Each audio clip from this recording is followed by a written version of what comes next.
بسم الله الرحمن الرحيم.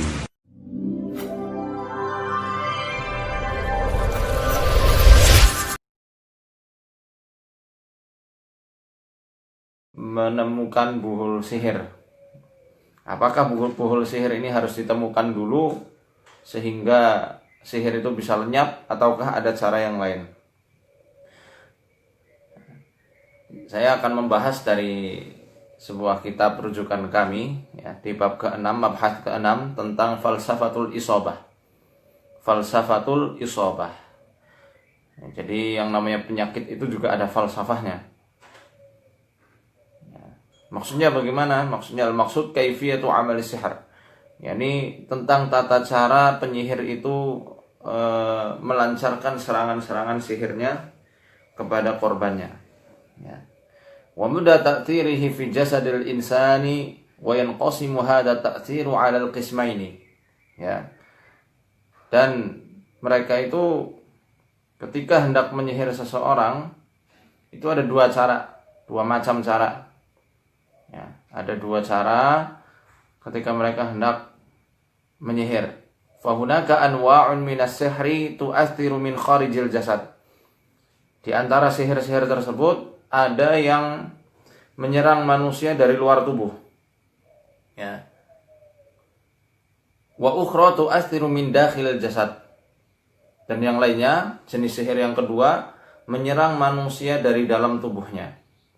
Yang satu ada dari luar, satu lagi dimasukkan ke dalam tubuh seseorang. Jadi sinyalnya itu ada di dalam tubuhnya. Ya. Au bima'na akhar hunaka anwa'un minas sihri yanqasimu talsamu sihriyu fiha ila qismaini. Qismun kharijil jasad wa qismu dakhil jasad. Ya. Atau bisa kita katakan bahwasanya yang namanya jenis sihir itu tata cara pelaksanaannya serta tolasim sihir tersebut ada dua jenis, yakni jenis pertama jenis luar, jenis sihir luar, yang kedua adalah jenis sihir dalam. Ya. Ini supaya mudah kita bagi menjadi dua, sihir luar dan sihir dalam. Ini berbeda dengan pengertian sihir yang kemarin saya bahas waktu di Makassar. Kalau di Makassar kemarin kita membahas tentang sihrus sufla dan sihrul ulwa. Itu pembagian secara maknanya. Kalau ini pembagian dari segi apa? Dari segi sihir itu dilancarkan dan dilakukan oleh para penyihir. Nah, ini pengertian atau pembagian dari buhul-buhul yang diletakkan tukang sihir untuk mencelakai para korbannya, ya, sihir luar dan sihir dalam. Wa anwa'un ukhra yakunu talasmu sihriyu kulluhu dakhil jasad fayakunu ta'thirul awwali kharijiyan wa tsani dakhiliyan. Ya. Dan ada jenis-jenis yang lain yang tolasimnya itu, ya, ajian-ajian sihirnya atau buhul-buhul sihirnya semuanya dimasukkan ke dalam tubuh manusia. Atau ada juga yang tadinya itu berefek dari luar tubuh, kemudian tiba-tiba semuanya langsung masuk ke dalam tubuh. Ya, mungkin ini agak pusing ya, saya kasih contoh saja. Di antara sihir-sihir yang jenis nomor pertama, yakni kharijul jasad, ya, jenis yang sihirnya itu ditanamkan di luar jasad manusia. Kata Syekh Ahmad Sa'id Abduh, yusmilu as-sihrul madfun wal marsus wal mu'allaq. Contohnya adalah sihir-sihir yang dikubur di dalam tanah. Itu sihir yang jenis pertama. Sihir yang sinyalnya itu diletakkan di luar tubuh manusia.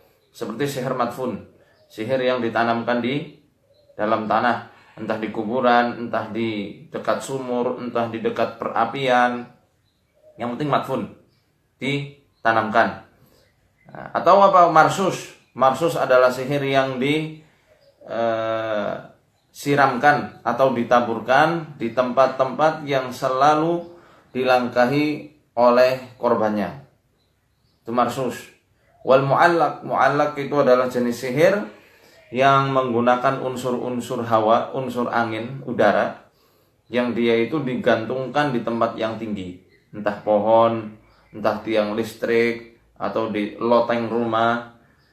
Intinya ketika dia itu terhembus angin, di saat itu juga penyakitnya akan semakin parah dan parah. Bahkan tidak bisa berdiri sama sekali kadang-kadang. Karena apa? Seperti orang vertigo, dia tidak bisa berdiri, dia bangun baru duduk saja jantungnya berdebar keras. Dan ciri sihir yang mu'allaq yang digantung di atas loteng itu adalah rasa panas di area kepalanya. Nah, ini jenis sihir kharijul jasad, yang sihirnya diletakkan dari luar tubuh manusia. Wa fi hadhil anwa'i yakunul juz'ul khariji huwal muharrikul asasiyyu lis-sihri wa huwa bimuthabati jihazi irsal.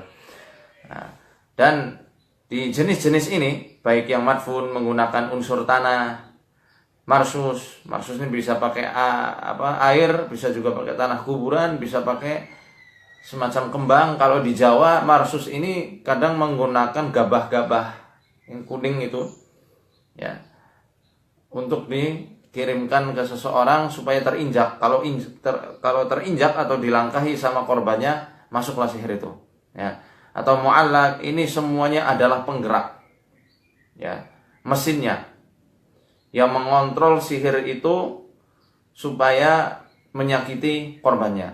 Makanya di sini katakan jihazu irsal. Jihazu irsal maksudnya adalah sinyalnya. Kalau sinyal ini diketemukan lalu dihancurkan, ya hilang sinyal. Kalau hilang sinyal, sihir tidak akan bisa berfungsi lagi, ya. Wal juz'ul mawjudu fi jasadi bimuthabati jihazi istiqbal. Dan adapun sihir yang telah masuk ke dalam tubuh manusia, ya, tentunya menggunakan khodam, ya, jin-jin khodam yang sudah diberi makan, ditaklukkan melalui raja jin yang ditaklukkan oleh para tukang sihir. Nah, ini khodam-khodam kroconya ini, ya, cerementenya ini dikirimkan ke siapa? Ke korbannya tersebut, sehingga sihir yang dari dalam ini dimasukkan melalui sinyal yang ditanam di dalam tanah, dimasukin melalui buhul-buhul sihir yang digantungkan di loteng atau di tiang listrik atau di pohon yang tinggi, atau menggunakan sayap burung, ya, mu'allaq ikat di sayap burung, kemudian burungnya itu diterbangkan. Luar biasa itu. Dia terombang-ambing, tidak akan pernah fokus, tidak akan pernah bisa tidur, bahkan selalu mondar-mandir, pengennya kabur ke arah burung itu terbang. La haula wala quwata illa billah. Dan itu tentunya ada hubungan. Siapa yang memasukkan? Tentu bukan energi alam atau apalah tetek bengeknya. Tentunya jin yang memasukkan sihir-sihir tersebut ke dalam tubuh korbannya, ya. Dan jin yang ada di dalam tubuh manusia yang meletakkan energi sihir yang ada di dalam tubuh itu bisa kita bilang jihazu istiqbal. Ya, ini apa ya, kalau bisa kita umpamakan itu, nah, misalnya pakai wifi itu kan sinyalnya, ya, yang menjadikan sinyal internet di dalam HP-nya itu bisa jalan. Nah, wifi itu buhulnya, sedangkan HP ini adalah sihir yang telah ditanamkan atau suatu alat yang ditanamkan jin di dalam tubuh manusia untuk mengontrol manusia, kemudian menyiksa manusia itu secara perlahan. Ya, kalau boleh kita ibaratkan seperti itu, ya. Wallahu a'lam bishawab. Tapi yang jelas tata cara sihir mereka itu seperti itu, ya. Maka kalau bisa, ya, kita harus temukan. Kita temukan kalau misal buhulnya ini adalah buhul luar, buhul yang ditanam dari luar area tubuh manusia. Loh, gimana cara menemukannya? Yakni dengan istifta, sebagaimana yang dilakukan oleh Rasulullah Sallallahu Alaihi Wasallam. Ya, Rasulullah Sallallahu Alaihi Wasallam waktu itu ketika terkena sihir dari Lubaid bin Asam, antek-antek Yahudi dari Bani Zuraik, ya, itu setiap hari beliau selalu berdoa kepada Allah, istifta, minta petunjuk dari Allah sebenarnya penyakit apa yang sedang beliau derita. Bahkan dalam kitab Fathul Bari, ya, syarahnya Sahih Bukhari, Al-Hafidz Ibnu Hajar Al-Asqalani menjelaskan Rasulullah Shallallahu Alaihi Wasallam ketika terkena sihir itu 40 hari 40 malam baru Allah kasih tahu bahwasanya itu sihir. 40 hari 40 malam, nggak instan. Dan setiap harinya selama 40 hari itu beliau selalu bermunajat kepada Allah, memperbanyak doa, menjadikan sabar sebagai benteng dan penolong pertamanya. Ya, ketawakalannya beliau sempurnakan betul-betul. Masya Allah, kurang apa lagi beliau? Surga sudah dijamin. Beliau kekasihnya Allah Subhanahu wa Ta'ala, Sayyidul Anbiya wal Mursalin, penghulu, pemimpin seluruh nabi dan rasul. Ya, itu saja beliau masih terus berdoa, bersabar dan bertawakal kepada Allah ketika terkena sihir. Maka kita selaku umatnya, ketika mungkin teman-teman yang di Facebook ada yang terkena sihir, jangan buru-buru, jangan isti'jal. Saya sudah doa, kenapa buhulnya tidak kunjung sembuh? Masya Allah, tunggu sebentar. Di situ akan ada hikmah besar. Di situ adalah tarbiyah dari Allah Subhanahu wa Ta'ala, perantaraan Allah untuk mendidik teman-teman sekalian. Ya, ada yang pernah disihir oleh seseorang sehingga luar biasa, gangguannya amat sangat parah dan aneh dan sangat jarang ditemukan. Dia itu setiap harinya berdoa hingga bertahun-tahun, bahkan bisa dikatakan sampai 3 tahun. Dan di hari-hari terakhir sampai buhul itu diketemukan, itu orang selalu bangun sholat subuh dan baca surat Al-Baqarah, karena kebetulan dia jadi imamnya. Dan Masya Allah, ketika itu siangnya, setelah beberapa hari dia sholat subuh terus berjamaah dengan baca surat Al-Baqarah, diketemukan buhul itu yang dia sama sekali tidak pernah menyangka ternyata buhulnya selama ini ada di jemurannya. Loh, kok tidak bisa dilihat? Ya, ditutupi sama jin. Bahkan kadang yang namanya buhul sihir, ya ikhwah, itu ada di tempat yang selalu kita lewati, tapi kita terpalingkan pandangan kita sehingga tidak bisa melihat buhul tersebut. Itu kerjaan para setan. Ya, itu sudah cerita lama lah ya. Muridnya Nabi Musa aja dibuat lupa ketika ada ikan yang lari-lari ke lautan dengan cara yang ajaib sekali. Dan itu adalah tempat yang Allah tetapkan Nabi Musa dan Nabi Khidir bertemu. Muridnya lupa untuk cerita sama Nabi Musa bahwasanya ikan yang dibawa untuk bekal itu bisa lari. Dan dia berkata, "Wa ma ansanihu illa syaitanu an adkurah." Wahai guruku, wahai Nabi Allah Musa alaihissalam, ya, tadinya aku mau cerita, tapi aku dibuat lupa. Dan tidaklah ada yang membuat lupa untuk menceritakan kepadamu kecuali si setan. Kecuali setan yang membuat aku lupa. Nah, setan ini memang spesialis. Dia untuk membuat manusia itu lalai, lupa, dan terpalingkan fokusnya. Makanya buhul yang sebenarnya ada di tempat kita selalu melangkah, di tempat kita selalu melewatinya, pandangan kita itu seakan-akan tidak lihat dan selalu terpalingkan oleh hal yang lainnya. Nah, untuk yang semacam ini kita tidak bisa mengandalkan kemampuan diri, apalagi feeling, apalagi ngandalin jin nasab, tidak akan pernah bisa itu. Dan terus gimana caranya? Berdoa kepada Allah. Doa dengan sebenar-benarnya. Doa tanpa adanya isti'jal. Doa tanpa adanya isti'jal. Apa isti'jal? Ketergesaan. Aku udah doa, ya Allah, aku udah tahajud tiap hari, aku udah jaga sholat jamaah, tapi ini kenapa buhulnya tidak ketemu-ketemu? Itu sudah isti'jal. Ya, itu sudah terburu-buru, tergesa-gesa dalam berdoa. Kalau doa kita kok sampai ngucap seperti itu, jangan harap doanya cepat dikabulkan sama Allah. Kalau dalam hadis riwayat Imam Muslim, Rasulullah SAW bersabda, setiap doa umatku akan diijabah sama Allah. Kecuali siapa? Kecuali salah satunya adalah orang yang isti'jal. orang yang selalu terburu-buru dalam doa. Aku sudah doa, tapi kenapa doaku belum dikabulkan? Sabar dulu. Ini tata cara penyembuhan sihir. Tidak ada yang instan. Ya, nggak ada yang instan. Ya. Dan belum tentu juga itu sihir. Dan belum tentu juga sihirnya itu diletakkan di luar tubuh manusia, di luar tubuh Anda. Bisa jadi masuk ke dalam tubuh, bisa jadi menggunakan bakat pandangan mata tajam, mata jahat, atau yang sering kita katakan sebagai al-ain, yang didukung dengan mantra-mantra khusus. Loh, apakah ain bisa digabungkan oleh mantra sihir? Bisa. Di antara ulama yang berpendapat demikian adalah Al-Imam Ibnul Qayyim rahimahullah dalam kitab beliau Zadul Ma'ad.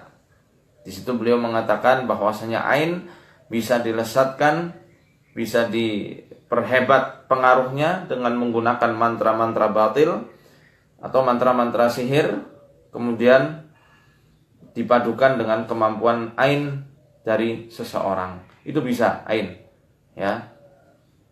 Nah, kalau tolsamatul ain, ya, tolasim yang menggunakan ain ini, ya biasanya ketika seseorang bercermin, dia akan merasa takut. Coba di sini kalau ada yang kena gangguan seperti itu, biasanya gangguannya itu paling berat ada di area pundak dan ada di area kepala. Kalau ain itu biasanya sering merasakan sakit kepala sebelah. Kalau ada cermin untuk ngetes saja nih, silahkan lihat cermin.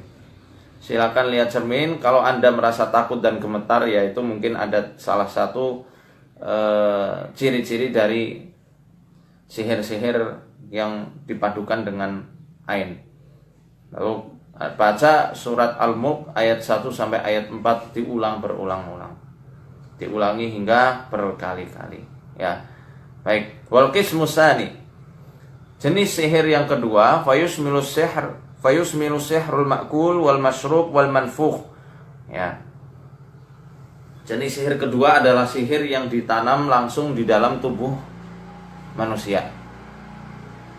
Maksudnya bagaimana? Ya, sihir-sihir yang menggunakan metode makul, sihir yang diletakkan di makanan sehingga makanan itu masuk dimakan oleh korbannya, maka korbannya itu langsung terkena serangan sihir tersebut. Atau masyrub, biasanya menggunakan minuman-minuman yang bukan air bening, ya, bukan air putih. Bisa jus, bisa kopi, bisa susu, yang kalau dicampur oleh media sihir itu tidak kelihatan. Nah, media sihir itu mohon maaf sekali, saya terpaksa untuk menyampaikannya. Itu dengan menggunakan barang-barang najis dan menjijikan. Di antara mereka ada yang menggunakan, maaf sekali, darah haid. Darah haid itu nanti akan dicampurkan ke minuman atau ke makanan, sehingga makanan dan minuman itu kemakan sama korbannya, jadilah korban itu kena sakit secara fisik, jelas. Darah haid itu kotor dan penuh racun, ya. Dan sakit secara jiwanya. Karena apa? Setan merusak fungsi kerja organ tubuhnya dan menggoncang sekali kejiwaannya.